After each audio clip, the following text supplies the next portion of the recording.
Ini cerita saya sebagai owner Garuda Balloon Party. Halo, saya ownernya Garuda Balloon Party. Saya bisa dipanggil Eca. Saya membangun Garuda Balloon itu sejak tahun 2017, gitu kan. Tadinya awalnya itu untuk anak-anak saya, gitu kan. Jadi bermula dari saya tuh bikin DIY, gitu kan, terus balon-balon gitu buat ulang tahun anak saya sendiri, gitu kan. Tadinya awalnya, terus ternyata banyak yang berminat untuk minta juga dong dibikinin, minta juga dong dibikinin, gitu kan.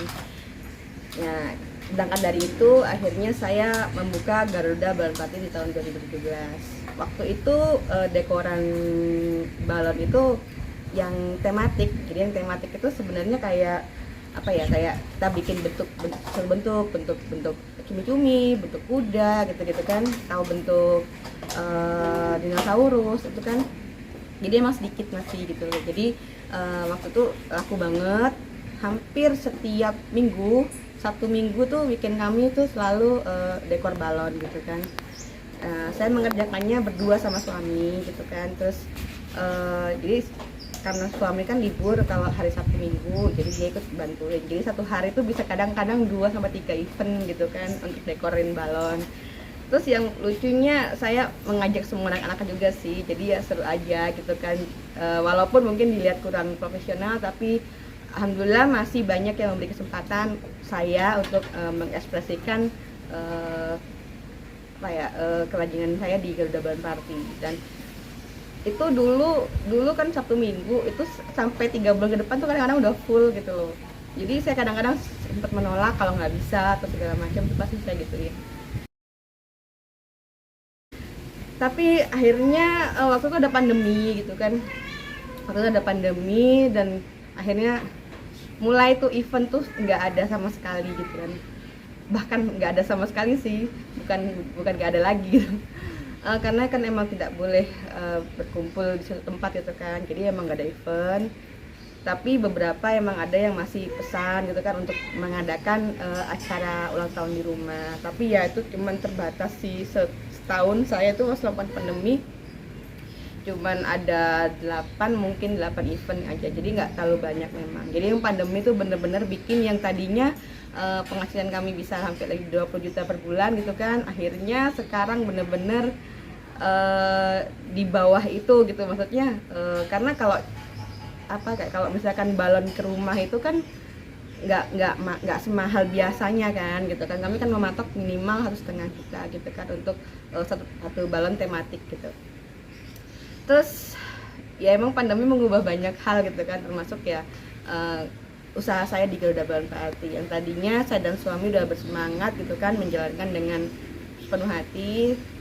Tapi ya saya mikirnya ya mungkin emang udah jalannya gitu kan ya.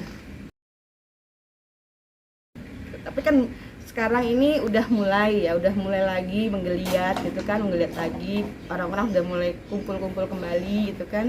Sudah mulai banyak event-event juga, terus udah gitu juga pesanan-pesanan juga udah mulai banyak. Cuman sayangnya kami kebetulan sudah tidak berlokasi di Jakarta lagi gitu. Itu aja sih kekurangannya. Jadi karena waktu itu event sepi gitu kan, sepi-sepi, jadi kan penghasilan kami waktu itu kan berkurang. Jadinya mau tidak mau saya harus mencari cara gimana tetap bisa bertahan dengan pindah lokasi gitu, dengan kehidupan yang lebih murah gitu kan. Terus tapi bukan berarti saya tidak bangkit kembali gitu kan ya.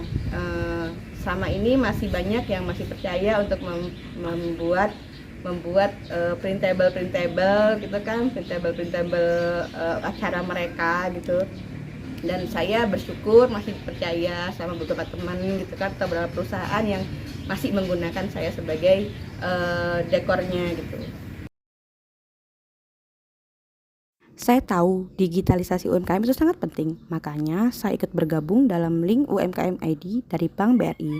Di sini sudah ada 45.432 orang pedagang yang bergabung dan bersinergi bersama para pelaku usaha. Ada banyak fitur di sini seperti rumah BUMN, UMKM Smart, komunitas untuk memperluas jaringan usaha, media informasi, dan etalase untuk berjualan.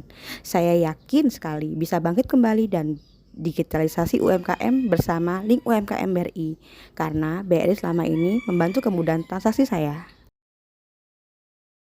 Dan untuk kemudahannya, untungnya karena kami letaknya jauh gitu kan, jadi sekarang semua kan serba via transfer gitu kan. Untungnya walaupun jaraknya jauh gitu kan, sekarang kan semua serba digital gitu kan. Jadi saya bisa pakai Brimo untuk kemudahan pembayaran.